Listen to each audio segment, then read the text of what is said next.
나는 올해 60살이 다 되어 간다. 이 나이가 되면 마음이 조금은 단단해질 줄 알았다.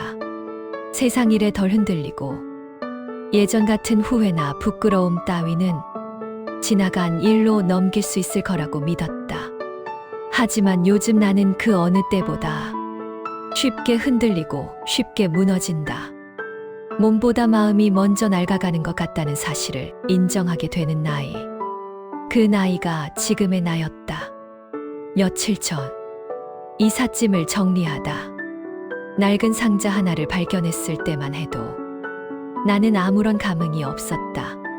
2번의 이사 동안 한 번도 열어보지 않은 상자였고 열어본다 해도 어차피 버릴 것들이겠지 싶었다.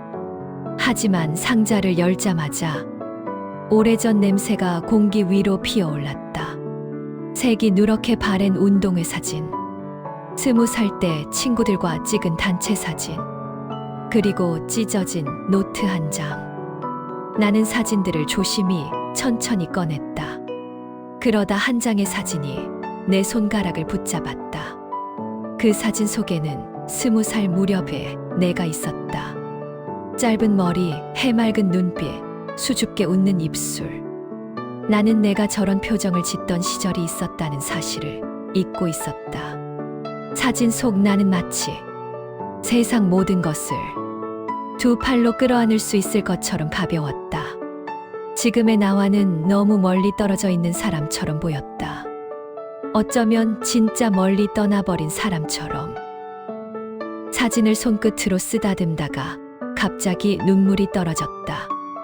이유를 모르겠다고 스스로에게 말해보았지만 사실 이유를 모르는 게 아니었다. 나는 너무 많은 것들을 잃어왔다. 내 삶은 이런 모습이 아니었을 텐데. 그 생각이 가슴 한가운데에서 부서져 울컥하고 올라왔다. 나는 사진 속의 나를 오래 바라보다 결국 도망치듯 상자를 덮었다. 그날 나는 밥도 먹지 못하고 침대에 누워 있었다. 한동안 아무것도 하지 않았고 아무렇지 않은 척하려고 했지만 마음은 계속 그 사진을 붙잡고 있었다. 다음 날 나는 결국 그 상자를 다시 열었다. 그 안에는 사진과 함께 작은 수첩이 들어 있었다. 누가 만든 건지도 모르겠는 얇은 수첩. 하지만 수첩 첫 장을 넘기는 순간 나는 온몸이 굳어버렸다. 그 안에는 20대에 내가 적어둔 문장들이 빼곡히 적혀 있었다. 나는 언젠가 꼭 나답게 살고 싶다. 나는 나를 사랑하게 되는 날이 올까? 내가 바라는 인생은 지금보다 조금만 더 따뜻했으면 좋겠다. 나는 내 글씨를 오랜만에 보았다. 예쁘지도 않은 글씨. 하지만 그 안에는 지금은 잃어버린 다짐들이 고스란히 남아 있었다. 나는 깊은 한숨을 내쉬었다. 왜 나는 저때의 나를 이렇게 오래 외면해 왔을까? 사진 속에 나는 분명히 웃고 있었는데 그 뒤에 어떤 두려움과 외로움이 숨어 있었는지 이제야 알 것 같았다. 그날 이후 나는 매일 수첩을 꺼내 읽었다. 20살에 내가 남겨놓은 말들. 그 문장들은 지금의 나에게 보낸 편지 같았고 나는 마치 그 시절의 나와 다시 대화를 이어가는 느낌이었다. 어느 날 나는 문득 알게 되었다. 나는 지금까지 살아오면서 단 한 번도 나 자신에게 고생했다고 말한 적이 없었다는 것을.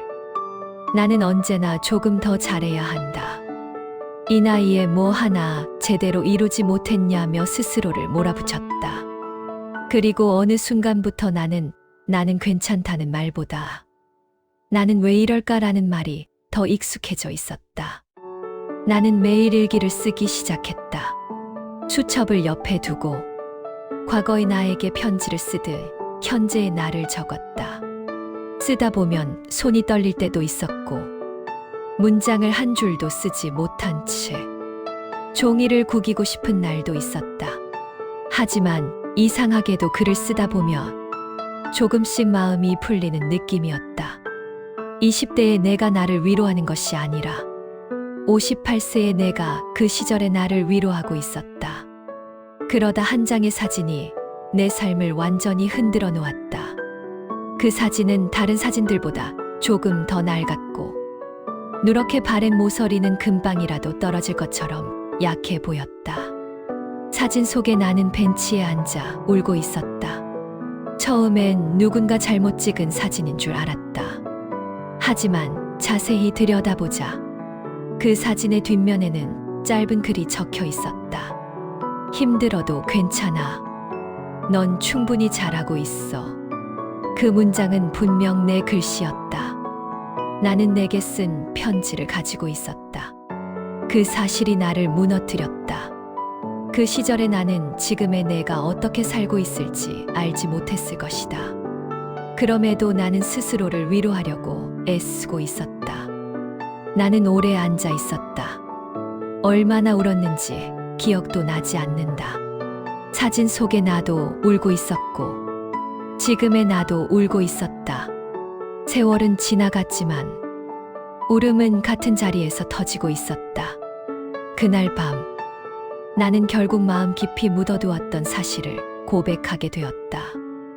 내 인생에서 가장 후회되는 일.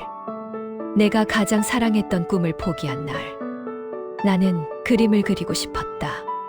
하지만 생계, 결혼, 가족, 책임, 여러 이유들로 나는 그림을 손에서 놓았다. 그렇게 놓아버린 날 이후 나는 단 한 번도 나에게 되묻지 않았다. 정말 괜찮았느냐고. 그 질문을 하지 않은 것이 내 삶에서 가장 큰 후회였다. 나는 거실 한쪽에 작은 화구를 꺼내 놓았다. 손은 굳었고 붓은 쉽게 흔들렸지만 나는 다시 그림을 그리기 시작했다. 사진 속의 나를 그렸다. 울고 있는 20살의 나를. 그리고 그림의 한쪽에 조용히 문장을 적었다. 미안해. 너무 늦게 왔지. 그 문장을 적는 순간 나는 또 한 번 울음을 삼켰다. 그리고 나는 알게 되었다.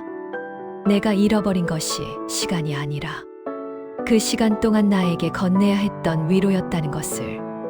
며칠 뒤 나는 마지막 사진을 꺼냈다. 그 사진은 내가 결혼식 날 찍은 사진이었다. 하지만 사진 속 나는 웃고 있지 않았다. 아주 작고 억지스러운 미소. 그 미소 뒤에는 많은 포기가 숨어 있었다. 나는 그날도 나를 속였던 것이다. 나는 더 이상 도망치지 않기로 했다. 20살의 나에게도, 30살의 나에게도, 50살의 나에게도 단 한 번도 해주지 않았던 말을 나는 처음으로 적었다. 나는 여전히 나를 사랑하고 싶다. 그날 이후 내 삶은 극적으로 변하지 않았다. 하지만 단 한 가지는 분명히 달라졌다. 나는 더 이상 내 인생을 후회로만 바라보지 않았다. 잠들기 전 나는 수첩을 열어 20살의 나에게 속삭였다. 괜찮아. 우리는 아주 오래 돌아왔지만 결국 여기까지 왔어. 그리고 나는 알아챘다.